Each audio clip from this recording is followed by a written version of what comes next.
তোমরা দেখেছো যে কিছুদিন ধরে একটা কাস্ট রিজার্ভেশন নিয়ে দিল্লিতে আবার একটা আন্দোলন হচ্ছে। তো আন্দোলনটা হওয়ার কারণ হচ্ছে যে কাস্ট রিজার্ভেশন।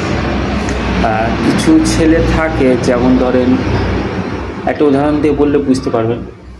যেমন ধরেন একটা এক্সাম যখন হয়, সেই এক্সামটার কিছু ক্যাটাগরি ওয়াইজ ভ্যাকান্সিটা ভাগ করা থাকে। সাপোজ ধরেন 10,000 ভ্যাকান্সি আছে, তার মধ্যে SC, ST, OBC, UR, EWS সমস্ত কাস্টের কিছু কিছু ভ্যাকান্সি ওদের রিজার্ভেশন বলা থাকে, যে 10%, 20%, 5%, 7% এরকম ওনাদের একটা রিজার্ভেশন দেওয়া থাকে।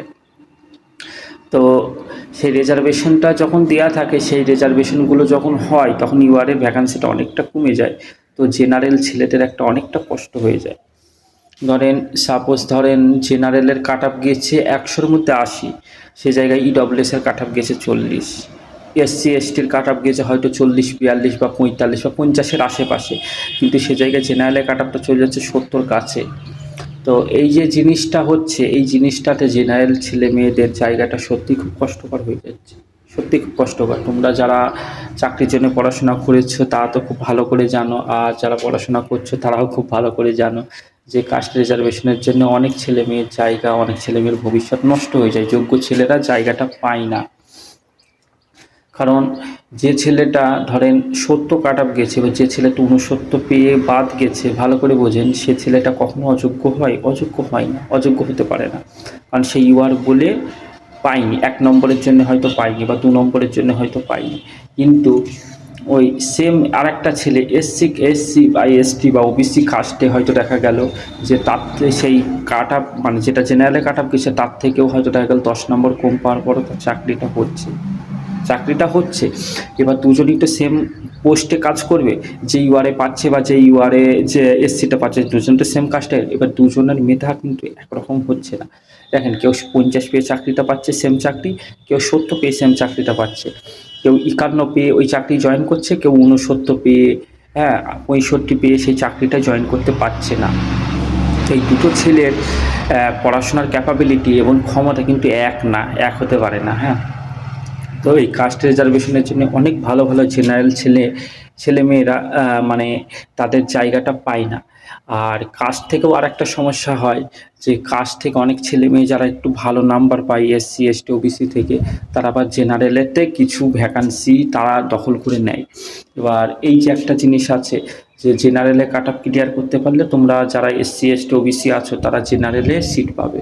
তো এর ফলেও জেনারেলের ওপর একটা চাপ পড়ে। তো এবার যে ছেলে মেয়েগুলো একটু ভালো স্ট্যান্ডার্ড লেভেলে পড়াশোনায় থাকে, তারা যদি ম্যাক্সিমামটা যদি কাস্ট থেকে জেনারেলে চাকরি পেয়ে যায়, তাহলে কাস্টের কাট আপটা আরও কমে যাচ্ছে।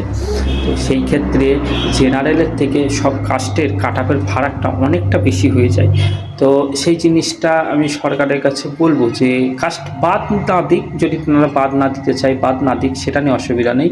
কিন্তু তারা একটুখানি জিনিসগুলো নিয়ে বিবেক বিবেচনা করা উচিত। কারণ বোর্ডে যে স্যাররা থাকেন, বোর্ড মেম্বাররা যারা থাকেন, যারা রিক্রুটমেন্ট কমপ্লিট করেন, তেনারা তো খুব ভালো করে রেজাল্ট তৈরি করার সময় তারা তো দেখতে পান বা দেখেছেন যে বিভিন্ন কাস্টের সাথে জেনারেলের কাট আপের ফারাকটা অনেকটা বেশি হয়ে যায়। তো সেখানে অনেক ছেলেমেয়েরা অল্পর জন্য হয় না, যোগ্য হওয়া সত্ত্বেও হয়তো অল্পর জন্য কাট আপটা ক্লিয়ার করতে পারে না, কেউ 1 নম্বরের জন্য, কেউ পয়েন্টের জন্যে, হ্যাঁ, এরকমভাবে অনেক ছেলেমেয়ে বাদ যায়।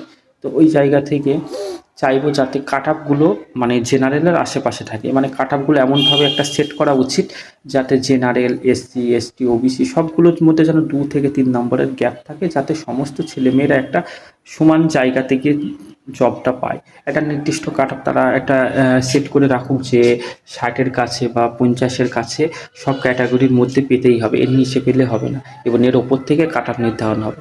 50-এর ওপর থেকে যারা যেমন নাম্বার পাবে সেই অনুযায়ী কাট আপ নির্ধারণ করা হবে। বা এরকম বোর্ডে যিনারা আছেন তেনারা তো অনেক অভিজ্ঞ, অনেক বড় স্যার, তো তিনাদের মতন করে একটা সলিউশন বার করতে পারে সরকারের সাথে আলোচনা করে। তো এই জিনিসটা ভালো হবে, কারণ এতে কি বলেন তো, অনেক ছেলে মেয়ে অনেকটা মানে ডিপ্রেশনে বা অনেকটা মন খারাপের দিকে চলে যায়। আমরাই চলে যাই, আমাদের সঙ্গেই হয়েছে, হ্যাঁ। মানে আমরা যে জায়গায় জেনারেলে 65-70 পেয়ে চাকরি পাইনি, সে জায়গাতে এসসি এসটিতে অনেক ছেলে মেয়ে 52 পেয়ে, হ্যাঁ, 49, 52, 51 নম্বর পেয়ে চাকরি পেয়ে গেছে, এরকম হয়েছে, আমাদের সঙ্গেও হয়েছে। তো এই জিনিসটা খুব মন খারাপদায়ক। খুবই কষ্টদায়ক, মন খারাপদায়ক।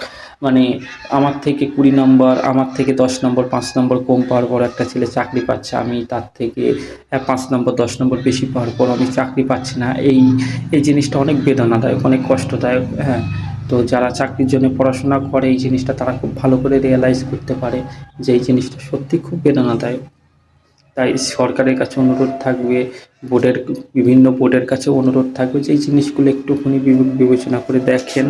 আর দেখা উচিত, কারণ অনেক ছেলেমেয়েরই তো ইচ্ছা, তো ভবিষ্যৎ জড়িয়ে আছে।